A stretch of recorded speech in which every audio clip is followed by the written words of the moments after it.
आदाब, नमस्कार। मेरा नाम है मिसबा खान और आप मुझे द पिलर पर देख रहे हैं। दोस्तों, उत्तर प्रदेश हो या फिर मध्य प्रदेश, राजनीति अब शिक्षा तक भी पहुंच ही गई है। मध्य प्रदेश में मदरसों को लेकर एक बड़ा फैसला आया है।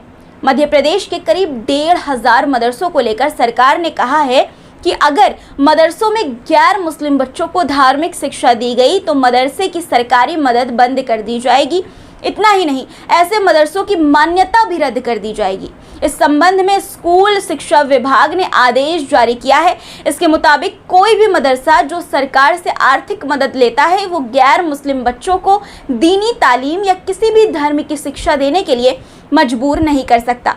यह आदेश स्कूल शिक्षा मंत्री इंद्र सिंह परमार के निर्देश पर शुक्रवार को जारी किया गया है। दोस्तों, स्कूल शिक्षा विभाग ने अपने आदेश में ये भी साफ कहा है कि ऐसे मदरसे जो मध्य प्रदेश मदरसा बोर्ड से मान्यता प्राप्त हैं, उनका भौतिक सत्यापन यानी कि फिजिकल वेरिफिकेशन कराया जाएगा कि ऐसे मदरसों में शासन से अनुदान प्राप्त करने के लिए फर्जी तरीके से गैर मुस्लिम अथवा मुस्लिम बच्चों के नाम तो दर्ज नहीं किए गए हैं। अगर ऐसा है तो उनके खिलाफ कानूनी कार्रवाई की जाएगी। दोस्तों, विभाग ने सभी मदरसों की जांच के बाद रिपोर्ट भी मांगी है। इस आदेश में संविधान के अनुच्छेद 28(3) का हवाला दिया गया है।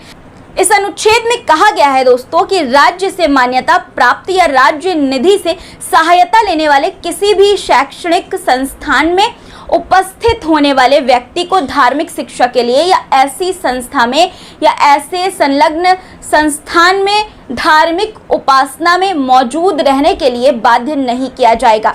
अनुच्छेद 28(3) का हवाला देते हुए छात्रों के नाबालिग होने पर अभिभावक की मंजूरी भी अनिवार्य की गई है।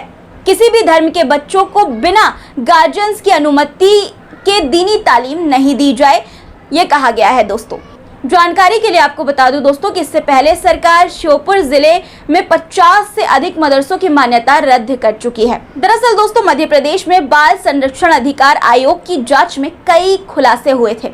इसमें यह पाया गया था कि मदरसों में हिंदू बच्चों के भी दाखिले हो रहे हैं। अब जब शिक्षा विभाग ने भी प्रदेश में चल रहे सभी मदरसों की जांच की बात कही है, तो ऐसे में आने वाले दिनों में मदरसों पर बड़ी कार्रवाई देखने को मिल सकती है। दोस्तों, लेकिन यहाँ सवाल ये उठता है कि क्या ये फैसला सही दिशा में उठाया गया कदम है या फिर एक और राजनीतिक एजेंडा? क्योंकि दोस्तों, सरकार के इस फैसले का आधार भारतीय संविधान का अनुच्छेद 28(3) है, जिसके अनुसार कोई भी राज्य में मान्यता प्राप्त शैक्षणिक संस्थान किसी भी छात्र को धार्मिक शिक्षा के लिए मजबूर नहीं कर सकता। लेकिन क्या सिर्फ मदरसों पर ही ये नियम लागू होता है?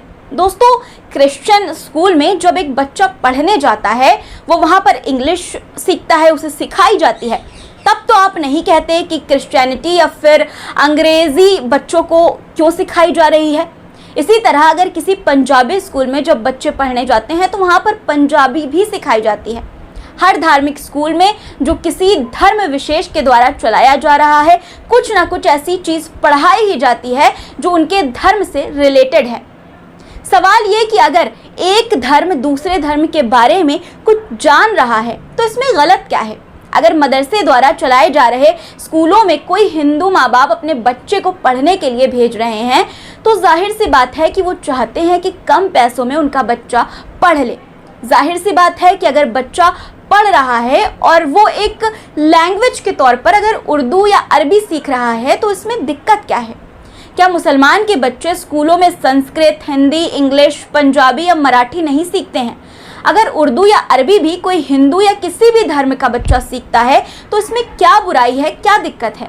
ऐसे में दोस्तों, सवाल तो उठने लाजमी है कि क्या इसी तरह का नियम बाकी शैक्षणिक संस्थानों पर भी लागू होगा? क्या सरकार सभी स्कूलों और कॉलेजों में भी इसी तरह की जांच करेगी या फिर ये फैसला सिर्फ एक विशेष समुदाय को निशाना बनाकर लिया गया है? दोस्तों, हम ये भी नहीं भूल सकते हैं कि शिक्षा का अधिकार हर बच्चे का मौलिक अधिकार है, चाहे वो किसी भी धर्म का हो।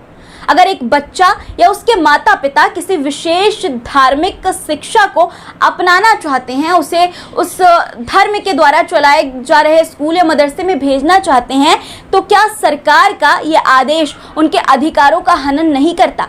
और यदि किसी मदरसे में बाकी सब्जेक्ट्स के साथ दीनी तालीम भी बच्चों को दी जा रही है तो ये मदरसे की गलती है या फिर उस समुदाय की जिसने अपने बच्चों को वहाँ पर डाला है।